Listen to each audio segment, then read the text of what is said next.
un chapitre dans la gynécologie obstétrique, les organes génitaux féminins. Si vous n'êtes pas encore abonné à la chaîne, je vous demande de le faire maintenant, de liker la vidéo, de tout regarder et surtout de partager avec vos amis. C'est présenté par Dr Milton Noël, pharmacien, médecin, obstétricien, gynécologue. L'appareil génital féminin est formé des organes génitaux externes et des organes génitaux internes. Les seins sont parfois considérés comme appartenant à l'appareil génital féminin. Toutefois, d'autres parties ont également un rôle dans le développement et le fonctionnement de cet appareil. Parmi elles figurent l'hypothalamus et l'hypophyse. L'hypothalamus produit la gonadolibérine qui à son tour va stimuler l'hypophyse.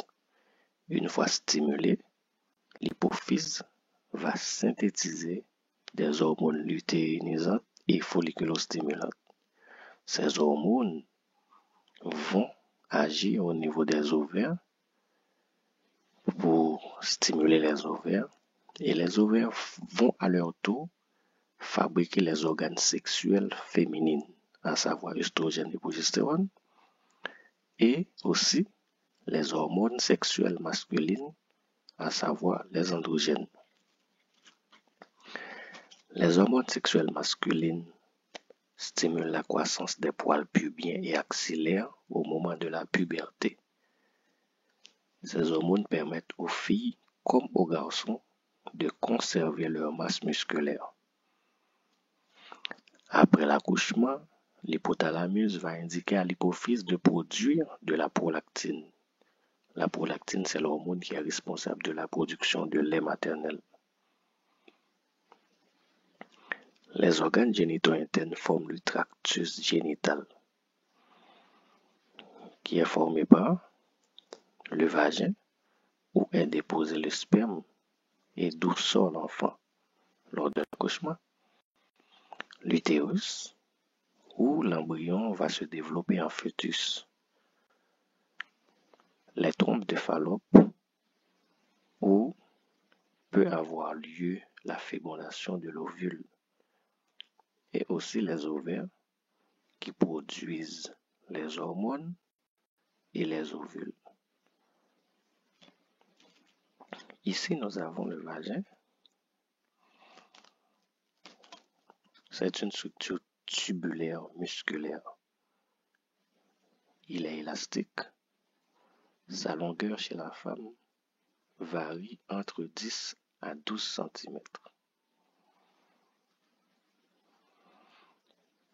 Le vagin relie les organes génitaux externes qui doivent être ici et l'utérus qui est ici. Il constitue l'organe qui est impliqué dans les rapports sexuels chez la femme. C'est le vagin que le pénis va pénétrer.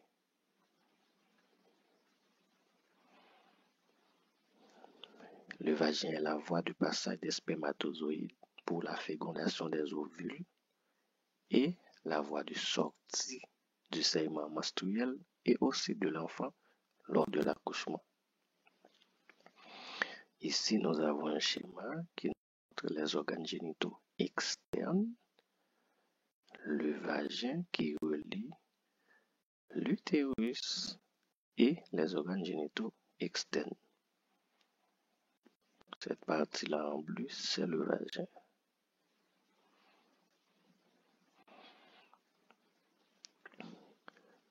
Le vagin est tapissé par une muqueuse, la muqueuse vaginale, qui est maintenue humide par les liquides qui proviennent des cellules superficielles et des sécrétions des glandes au niveau du col. Une petite quantité de ces liquides peut normalement s'écouler vers l'extérieur sous la forme de bêtes vaginales, plus ou moins claires ou blanches. À l'âge de procréer, cette paroi vaginale présente des replis et des rides. Cependant, avant la puberté et après la ménopause, la muqueuse vaginale est lisse, dépourvue de rides et de plis. L'utérus, c'est un organe qui est musculaire, à parois épaisses en forme de poire. L'utérus est situé dans le bassin, derrière la vessie. La vessie est en avant de l'utérus. L'utérus est derrière la vessie et en avant du rectum.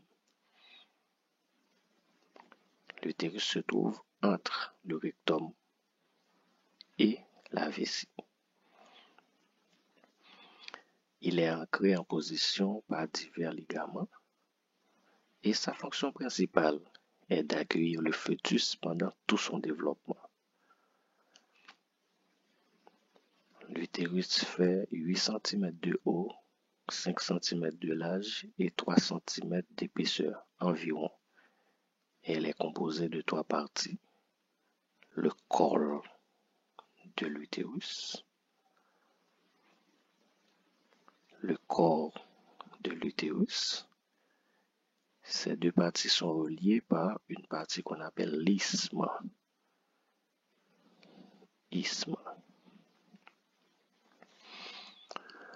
Le col, c'est la partie inférieure de l'utérus, cette partie-là. Ici, nous avons l'isthme qui relie le col et le corps de l'utérus. Le col avance dans la partie supérieure du vagin. Il peut être palpé lors d'un toucher vaginal. Tout comme le vagin, le col est tapissé par une muqueuse qui a une surface lisse. Le col est généralement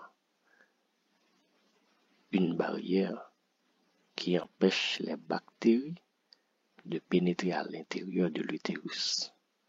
Le col est ouvert et n'est plus cette barrière sauf lors de l'ovulation, pendant les règles pour la sortie du sang menstruel et aussi pendant l'accouchement, juste pour favoriser la sortie du fœtus. Le corps de l'utérus, c'est une masse musculaire. Ça peut s'adapter au développement du fœtus.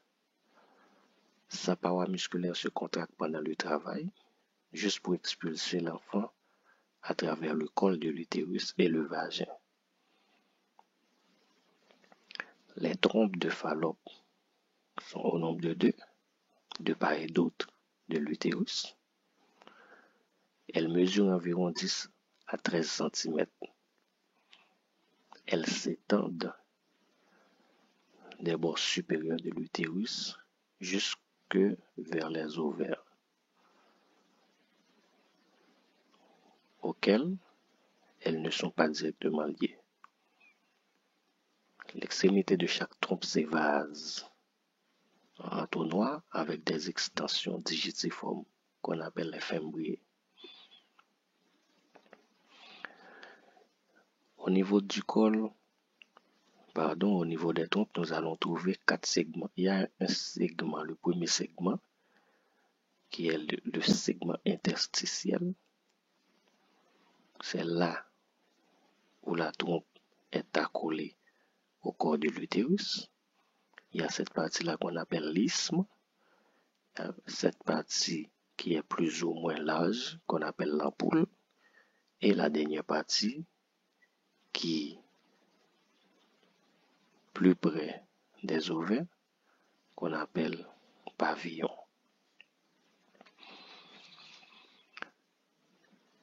Quand un ovule est délivré par l'ovaire, les franges de la trompe, les fimbriae, guident l'ovule vers la rentrée de la trompe. Les trompes sont recouvertes de franges semblables à des poils ou des cils. Et ces cils de concert avec les muscles de la paroi des trompes, vont pousser l'ovule à l'intérieur de la trompe vers l'utérus. C'est dans cette partie-là, la partie la plus externe de la trompe, que les spermatozoïdes vont rencontrer l'ovule et l'ovule va être fécondé généralement dans cette zone. Les ovaires sont en général de couleur perle. Ils mesurent 4 cm de long sur 2 cm de large et 1 cm d'épaisseur. Ils sont munis de ligaments qui les rattachent à l'utérus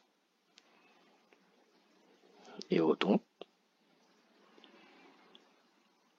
en plus de fabriquer les hormones sexuelles féminines, à savoir oestrogène et progestérone, et aussi les hormones sexuelles masculines, à savoir les androgènes. Les ovaires vont produire les ovules et vont émettre les ovules au niveau de la trompe. Et c'est ainsi que l'ovule va cheminer à l'intérieur de la trompe pour être fécondé, puis continuer son chemin pour entrer au niveau de l'utérus pour sa nidation. Les organes génitaux externes sont composés du mont de Vénus,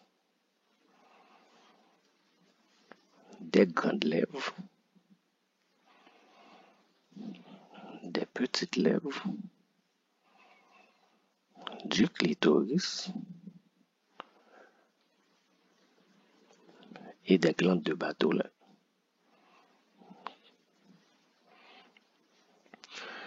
Cette région qui contient les organes génitaux externes est appelée vulve.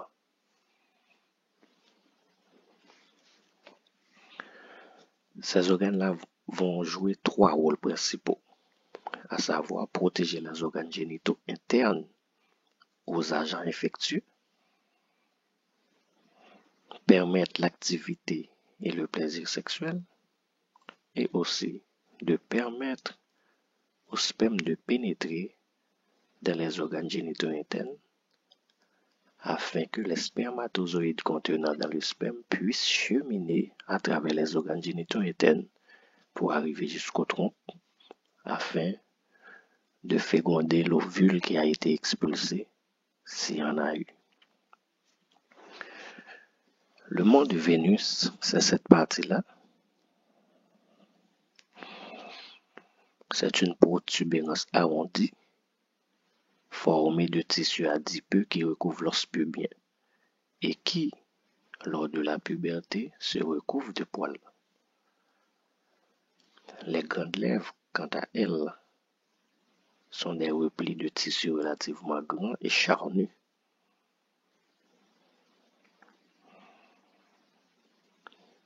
Les grandes lèvres protègent les autres organes génitaux externes. Elles contiennent des glandes sudosébacées qui produisent des sécrétions lubrifiantes. Après la puberté, elles se recouvrent de poils, à savoir les grandes lèvres. Les petites lèvres sont de taille très variable. Elles peuvent être petites et aussi elles peuvent atteindre une largeur maximale de 5 cm. Elles se trouvent à l'intérieur des grandes lèvres. À l'intérieur des grandes lèvres et entourent l'abouchement de l'urètre et aussi entourent l'orifice vaginal. Au cours de la stimulation sexuelle, il y a des vaisseaux sanguins qui vont s'engorger de sang et vont provoquer le gonflement des petites lèvres et aussi ça va favoriser une augmentation de la sensibilité des petites lèvres. Le clitoris est situé ici, entre les petites lèvres, vers l'extrémité antérieure C'est une petite saillie qui correspond au pénis de l'homme. Tout comme le pénis de l'homme, il est sensible, très sensible à la stimulation sexuelle et peut être en érection. Sa stimulation peut induire un orgasme. Les glandes de Bartholin, situées de part et d'autre de l'orifice vaginal, quand elles sont stimulées, elles vont sécréter un liquide épais qui permet la lubrification du vagin lors de l'activité sexuelle. L'orifice de l'urètre, appelé méa urinaire, qui véhicule l'urine de la vessie à l'extérieur, se trouve au-dessus et en avant de l'orifice vaginal. Voici l'orifice vaginal. Je vous remercie. Je vous demande de poser vos questions et aussi de faire vos suggestions à l'adresse suivante, myrtonoel@gmail.com. Si vous n'êtes pas encore abonné, je vous demande de le faire et aussi de liker la vidéo, d'activer la cloche de notification et surtout de partager avec vos amis.